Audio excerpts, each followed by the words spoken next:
Guys, it is the political kid here today, and today we're going to be talking about the history of the Reform Party.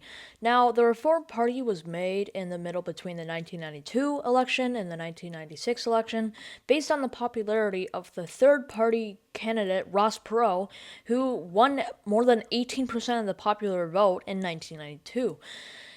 It's a The Reform Party was a mix of capitalist ideals while also trying to implement universal health care, and it just had a lot of policies that made it way more centrist than a lot of the other parties. So Ross Perot ran a third-party campaign in 1992 with tons of support, even leading to some believing that he could actually win because he was a third-party candidate that both Democrats and Republicans could get up to. Ross Perot was a Texas billionaire, and he was able to basically fund a lot of his campaign. And unfortunately for the Ross Perot team, there was a lot of issues with the Ross Perot campaign, like corruption and like having to pledge loyalty to the party. And then suddenly, Ross Perot dropped out of the race, and a lot of people were disappointed. So when Ross Perot did return in the last few months of the election, a lot of people were like, "You dropped out, so we're not going to support you. We're going to support the Democrats or the Republicans." However, he was the first third-party candidate to be in a debate since 1980, and he had a good overall performance. It wasn't extraordinary, but it was okay. Then also James Stockdale, the first and only third party to go in the vice presidential debates, wasn't as great. However, there was a few key moments that really hit a lot of people. He served in the military and was very, and a lot of people just liked him, James Stockdale. So yeah, he didn't get any electoral votes considering that his voter base was really widespread. However, in two states, he did get second place over Bush and Clinton.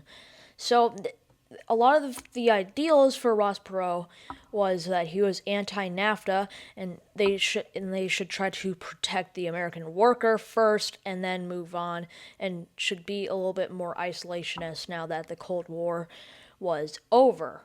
People still supported Perot during Clinton's first term, and in 1994, during the Republican Revolution in Congress, Ross Perot and a lot of centrists made the Reform Party.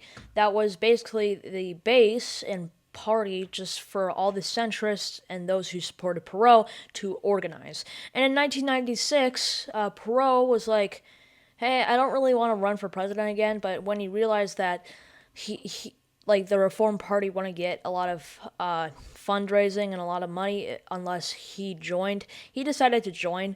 However, he was excluded from the 1996 debates with Bob Dole and Bill Clinton because the debate the people who owned the debate said, "Well, you're two of a third party and you don't really have that much support as you did in 1992, so we're going to exclude you."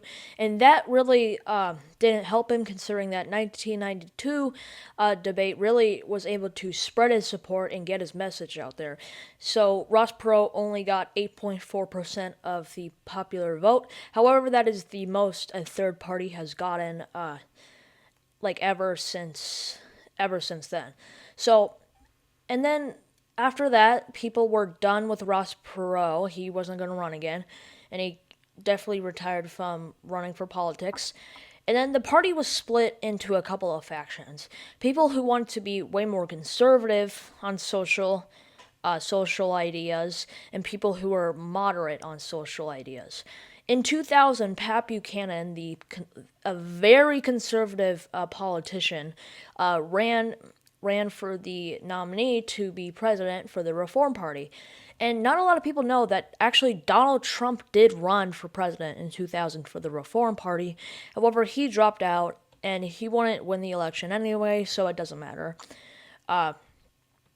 So Pat Buchanan was way more conservative, and if there's actually a story that a lot of people didn't know how there was a weird voting system within Florida in the 2000 election, and apparently some people accidentally voted for Pat Buchanan when they wanted to vote for Al Gore, since he was the person under George Bush.